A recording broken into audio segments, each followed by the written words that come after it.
15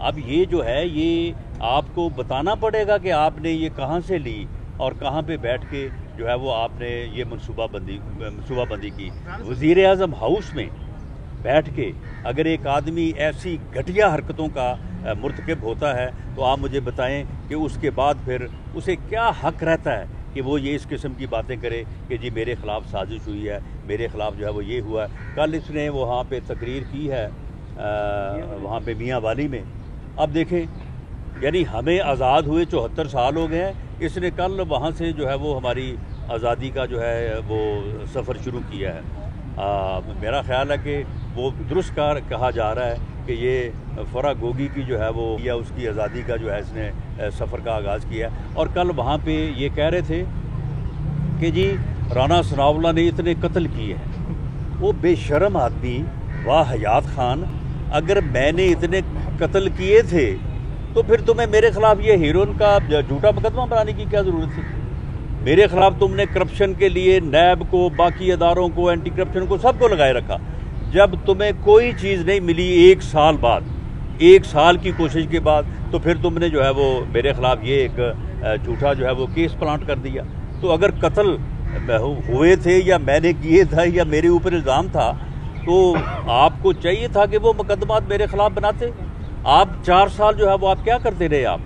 آپ نے 4 سال میں آپ کو وہ مقدمات جو ہے وہ آپ ان کو لے کے آتے سامنے, ان کی ایویڈنس جو ہے وہ سامنے لے کے آتے, لیکن کوئی معاملہ نہیں.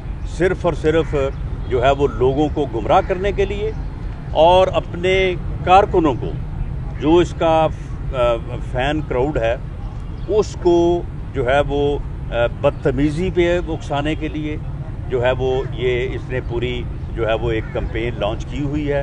کل بھی اس نے کہا ہے کہ جی آپ کسی کو چھوڑیں نہ, آپ فلاں کو یہ کریں, آپ فلاں کو وہ کریں. میں اسے آخری مرتبہ یہ وارن کرنا چاہتا ہوں. یہ بات میں بطور وزیر داخلہ نہیں, میں بطور صدر PMLN پنجاب یہ کہہ رہا ہوں کہ اگر تم اس گھٹیا حرکت سے باز نہ آئے اور تم مسلسل اور تسلسل کے ساتھ اپنے کارکنوں کو دوسری سیاسی جماعتوں کے قائدین کی انسلٹ کرنے, ان کے اوپر نعرے لگانے, آوازیں کسنے, بےہودگی کرنے پہ اکساتے رہے تو پھر تم بھی اس سے بچ نہیں سکو گے. تمہیں بھی پھر ایسا ہی جو ہے وہ فیس کرنا پڑے گا. اور یہ تمہارے جو برگر ہیں, یہ جو جوتھیے ہیں, ان کے متعلق پھر ہمیں اپنے کارکنوں کو بھی اور اپنے ووٹرز کو بھی کہنا پڑے گا کہ یہاں کہیں یہ کوئی اس قسم کی جو ہے وہ بدتمیزی کریں, وہاں پہ پکڑ کے ان کی مرمت کریں. اگر آپ یہ چاہتے ہیں کہ ان کی مرمت ہو تو پھر آپ ان کو ابھارتے رہیں, ان کو جو ہے وہ للکارتے رہیں اور پھر ان سے جو ہے یہ آپ کام لیں. لیکن میں یہ آپ کو کہہ دوں کہ یہ آپ کی بھول ہے کہ آپ اس طرح سے کوئی انارکی کا, افراتفری کا ماحول پیدا کر دیں گے. کچھ نہیں ہوگا, ان کو جوتے پڑیں گے, یہ انسان بن جائیں گے. اور یہ ان لوگوں کا, ایسے بگڑے تگڑے لوگوں کا علاج بھی یہی ہے. لیکن ہم آپ کو وارن کرتے ہیں کہ آپ دوسری سیاسی جماعتوں کے قائدین کی عزت کریں. لیکن آپ تو اتنے بے شرم ہیں اور آپ میں غیرت اور حیا کی اتنی کمی ہے, سوچ کی اتنی کمی ہے کہ آپ کی اس واہیاتی سے, آپ کی اس بدتمیزی سے تو نعوذ باللہ روضہ رسول صلی اللہ علیہ وسلم جو ہے وہاں پہ بھی آپ نے ان گماشتوں کو بھیجا اور وہاں پہ بھی انہوں نے جا کے جو ہے وہ آوازیں کسے. اور آپ کہتے ہیں کہ جی ہم نے نہیں کہا. تم یہاں پہ کہتے رہے ہو. اور وہاں پہ جو لوگ سامنے آئے ہیں وہ لوگ جو ہیں وہ بالکل ان کی شکلیں وہ پہچانے جاتے ہیں. اور جہاں تک تم جتنے دلیر ہو, یہ پہلے کیا کہتے تھے, وہ جو پنڈی کا شیطان بے غیرت انسان ہے وہ کہتا تھا جی جیل تو میرا سسرال ہے اور ہتھکڑی میرا زیور ہے. وہ بے غیرت انسان, اگر یہ جیل تمہارا سسرال ہے تو تم سسرال جانے سے اتنے خوفزدہ ہو. کل تم راول پنڈی ہائی کورٹ پہنچے ہوئے تھے کہ جی مجھے ضمانت دے, مجھے کوئی گرفتار نہ کر لے, مجھے خطرہ ہے کہ مجھے گرفتار کر لیا جائے گا. ایک طرف تم کہتے ہو کہ تمہارا جو ہے وہ سسرال ہے اور دوسری طرف جو ہے وہ تمہاری حالت یہ ہے کہ جس دن تمہارا بھتیجا جو ہے وہ اریسٹ ہوا ہے اس کے بعد 2 دن تم گھر اپنے میں سوئے نہیں ہو. کہ میں کہیں گرفتار نہ ہو جاؤں، اور اب تم جو ہے وہ قبل از گرفتاری ضمانت کے لیے پہنچ گئے ہو اور چرب زبانی کرتے ہو، اور تم لوگوں کو جو ہے وہ گمراہ کرتے ہو. اور یہ جو لانگ مارچ ہے یہ خونی لانگ مارچ ہوگا. میری بات سن لو، اگر تم نے یہ اپنا بیان واپس نہ لیا، اگر تم نے اپنے اس بیان کے اوپر معذرت نہ کی، اگر تم نے اس بات کی یقین دہانی حکومت بھی اور قوم کو بھی نہ کروائی کہ یہ لانگ مارچ جو ہے یہ پرامن ہوگا، یہ لانگ مارچ جو ہے ایک سیاسی ایکٹیویٹی ہوگی، یہ جمہوری لانگ مارچ ہوگا، یہ پرامن لانگ مارچ ہوگا، اگر تم نے یہ نہ کیا تو میری بات سن لو، میں تمہیں گھر سے نہیں نکلنے دوں گا. تم مجھے جانتے نہیں ہو. یہ تمہاری چرب زبانی اور یہ تمہارا اس قسم کی جو گفتگو ہے تم یہ کرتے آ رہے ہو بڑے عرصے سے، اور اس طرح کی جو ہے وہ تم لچھے دار باتیں کر کے لوگوں کو برگلاتے ہو. لوگوں کو کہتے جی لوگ جو ہے وہ آگ لگانے کو تیار. کوئی بندہ آگ لگانے کو تیار نہیں، کسی نے بات نہیں کی. تم لوگوں کو آگ لگانے کی جو ہے وہ ترغیب دے رہے ہو. تم اپنے اس جو ہے وہ اپنا جو ہے یہ تمہارا حرام وجود، اس کو آگ لگاؤ، تم اپنے آپ کو آگ لگاؤ. اور اگر تم جو ہے وہ دوزخ سے پہلے آگ میں جلنا چاہتے ہو، وہ تو تمہارا مقدر ہے، وہاں تو تم نے جلنا ہی جلنا ہے.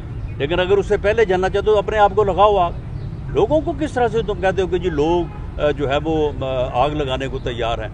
اگر تم اس قسم کی جو ہے وہ انارکی اور افراتفری کی منصوبہ بندی کرو گے تو یاد رکھو میں تمہیں گھر سے نہیں نکلنے دوں گا. تم ایک قدم نہیں باہر نکل سکو گے. تمہیں کسی بات کی سن لیں تمہیں جو ہے وہ کسی بات کی جو ہے وہ بھول ہے. اور جہاں تک اس بات کا تعلق ہے کہ جو انہوں نے ایک پلاننگ کے تحت حرکت کی ہے وہاں پہ مسجد نبوی میں، اس پر میں نے ان کو یہ پہلے بھی کہا ہے کہ اس کے اوپر بڑا پریشر ہے. مذہبی طبقے جو ہیں اس کے اوپر بہت ہی سراپا احتجاج ہیں. میں نے ان کو یہ کہا ہے کہ ہم نہیں چاہتے یہ، ہم جو ہے ہم خود اس کا شکار رہے ہیں، اس لیے ہم یہ جو ہے وہ اس قسم کا معاملہ کسی کے خلاف نہیں چاہتے. ہمارے خلاف احسن اقبال صاحب کے اوپر جو ہے وہ قاتلانہ حملہ ہوا، خواجہ آصف کے اوپر سیاہی پھینکی گئی، میاں نواز شریف کے اوپر حملہ ہوا، میرے گھر کے اوپر انہوں نے حملہ کیا. ہم یہ نہیں چاہتے. لیکن میں ان سے کہتا ہوں کہ آپ ہوش کے ناخن لیں اور اس حرکت سے اپنے آپ کو ڈسٹنس کریں اور اس حرکت کی مذمت کریں، معافی مانگیں قوم سے، اور اپنے لوگ جو آپ کے لوگ وہاں پہ آپ نے بھیجے تھے جو کہ شناخت ہو چکے ہیں ان کے خلاف جو ہے وہ ایکشن. صاحب یہ بتائیے گا کہ آپ نے عوامی رابطہ مہم شروع کر دی ہے، تو کیا اس کا مطلب یہ سمجھا جائے کہ مسلم لیگ نون اسی برس الیکشن کرانے کے لیے تیار ہے؟ نہیں، آپ مجھے یہ بتائیں کہ اسی برس الیکشن کرانے سے کیا مراد ہے. معاملہ یہ ہے کہ اگر الیکشن جو ہے وہ پہلے نہیں ہوتے تو 12-13 ماہ بعد ہونے ہی ہے نا.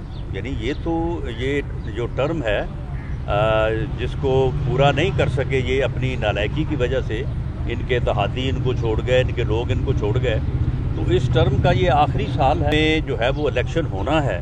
تو اس لیے ہم نے عوامی رابطہ مہم جو ہے وہ شروع کی ہے، اور اس سلسلے میں ہم اس کا یہ جو ہے نا وہ بیانیہ بھی توڑ دیں گے کہ جی یہی جلسے کر سکتے ہیں یا یہی جو ہے وہ پاپولیرٹی گین کر رہے ہیں. انشاءاللہ تعالیٰ آپ آنے والے دنوں میں دیکھیں گے کہ ہمارے بڑے جلسے بھی ہوں گے اور ہم بھرپور پولیٹیکل ایکٹیویٹی کریں گے. صاحب، سابق وزیر اعظم محمد نواز شریف کی سزا ختم کرنے کے لیے فیڈرل گورنمنٹ کے پاس ایک اختیار ہے، تو کیا یہ کچھ ایسی چیز کوئی زیر غور ہے کہ اس کی سزا سسپینڈ کی جا سکتی ہے؟ یہ اختیار ہے، اور اس سے پہلے جب میاں نواز شریف صاحب باہر گئے تھے تو آپ کے علم میں ہوگا کہ وہ کسی عدالت سے بیل پہ نہیں گئے تھے، بلکہ وہ پنجاب حکومت کی سزا کو سسپینڈ کرنے کے بعد وہ گئے تھے.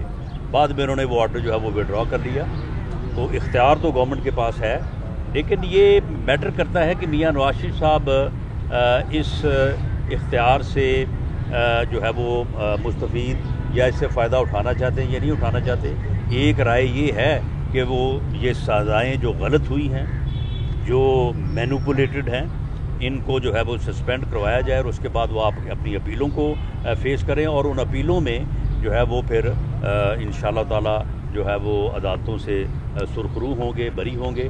لیکن اس بارے میں ابھی تک گورنمنٹ کے زیر غور کوئی بات اس لیے نہیں ہے کہ اس بارے میں میاں نواز شریف صاحب کی طرف سے کوئی اپلیکیشن یا کوئی تحرک نہیں ہے. اچھا رانا صاحب یہ بتائیے کہ گزشتہ حکومت جو ہے اس میں آپ پر مقدمات کہہ رہے ہیں کہ آپ کہہ رہے ہیں بنائے گئے, کیا میں کہہ نہیں رہا, آپ کے سامنے ہی بنے ہیں جو اچھا یہ بتائیں, یہ انہوں نے کہا کہ جی میں انٹرنیشنلی پورے دنیا میں جو ہے وہ منشیات ہیروئن میں سپلائی کرتا ہوں, تو اس گینگ کا میرے ساتھ دوسرا آدمی وہ ثابت نہیں کرتا. وہ تو عدالتوں میں ثابت کر دیں گے. یہ بتائیں کہ کیا ان کے خلاف کوئی آپ مقدمات بنانے جا رہے ہیں, تو اگر بنانے جا رہے ہیں تو سب سے پہلے نہیں, ہم ان کے خلاف کوئی مقدمات نہیں بنانے جا رہے ہیں. البتہ کسی انکوائری کے نتیجے میں اگر ان کے خلاف کوئی جرم ثابت ہوگا اسے تو پھر نہیں روکا جا سکتا, وہ تو مقدمہ بنے گا. جی لاسٹ کوشچن. آج شانگلہ میں وزیر اعظم شہباز شریف صاحب جو ہیں وہ خطاب کرنے جا رہے ہیں, جبکہ پلان پہلے یہ تھا کہ مریم بی بی خطاب کریں گی. تو نواز شریف صاحب کی جانب سے سنا ہے کہ ہدایت آئی ہے کہ شہباز صاحب جو ہے وہ خطاب کریں, کیونکہ کل جو مریم صاحبہ کی جانب سے ریاستی اداروں پر تنقید کی گئی ہے. کیا یہ وجہ ہے یا پھر یہ آپ کی بات بالکل بے بنیاد ہے. شانگلہ میں امیر مقام صاحب نے یہ جلسہ بہت پہلے رکھا تھا, اور یہ وہاں پہ میاں شہباز شریف صاحب وزیر اعظم صاحب نے جانا تھا. 11 تاریخ کو سوابی میں جلسہ ہے, وہاں پہ مریم نواز صاحبہ نے جانا ہے. 15 کو کوٹلہ گجرات میں جلسہ ہے, وہاں پہ جو ہے وہ مریم نواز صاحبہ نے جانا ہے. 20 کو جو سرگودے کا جلسہ ہے وہاں پہ یہ ہے کہ سی ایم صاحب حمزہ شہباز شریف صاحب کے پاس ٹائم ہوا تو وہ بھی جائیں گے, مریم نواز صاحبہ جائیں گی, اور اسی طرح سے پھر 23 کو اوکاڑا ہے, 26 کو دوبارہ جو ہے وہ غالباً مردان میں یا کے پی کے میں کسی جگہ پہ ہے, اور 28 مئی جو یوم تکبیر ہے اس دن جو ہے وہ انشاءاللہ تعالی بہاولپور میں جو ہے وہ جلسہ ہوگا. شہباز بھی کہہ رہے ہیں کہ رانا ثناء اللہ صاحب نے جو سارا یہ ان کا موٹر, اب ان کے جھوٹ کا آپ اندازہ کریں. یہ موٹر وے پہ جو ہوا ہے, پہلی بات تو یہ ہے کہ جب وہ حادثہ ہوا تو اللہ تعالیٰ سب کو محفوظ رکھے. یہ اس کے بعد گاڑی سے نکل کے بوتل کھول کے جو ہے وہ پی رہے ہیں, بالکل ٹھیک ٹھاک ہے. کل جب یہ عدالت میں گئے ہیں تو ایسے تھا کہ جیسے ان کی ہڈیاں جو ہیں وہ میرا خیال ہے 10-15 جگہ سے جو ہے وہ ٹوٹی ہوئی ہیں. وہ بندہ جس کے ساتھ ان کی کار کا ایکسیڈنٹ وہ پکڑا گیا ہے, وہ زیر حراست ہے, اس نے بیان دیا ہے, اس نے اپنا سارا جو ہے وہ مکمل اس نے اپنے کوائب بتائے ہیں کہ وہ باہر سے آئے ہیں, رینٹ انہوں نے کار لی تھی, ان کا کوئی تعلق نہیں ہے مسلم لیگ سے, کوئی تعلق نہیں ہے ہمارے سے. اور یہ اس کے باوجود عوامی جلسے میں جو ہے یہ بے شرم خان نے جو ہے وہ یہ الزام بھی جو ہے وہ میرے اوپر لگا دیا. حالانکہ آپ اس سے اندازہ کریں کہ یہ کتنے جھوٹے اور فراڈ خان ہیں کہ ہر جھوٹی بات جو ہے وہ اس کو لے کے صاحب یہ بتا دیں کہ وہ کہہ رہے ہیں لانگ مارچ جائے گا اور ہم بیچوں میں بیٹھ جائیں گے, جب تک حکومت اناؤنس نہیں کرے گی الیکشن کا ہم لوگ وہاں سے نہیں اٹھیں گے. تو یہ بتائیں کیا یہ پہلے بھی 126 دن بیٹھے رہے تھے, آپ اپنا پچھلا ریکارڈ توڑے نا, تو اب یہ ہے یہ 226 دن بیٹھے, اتنی دیر میں میرا خیال ہے کہ الیکشن بھی نزدیک آ جائے گا. بہت شکریہ.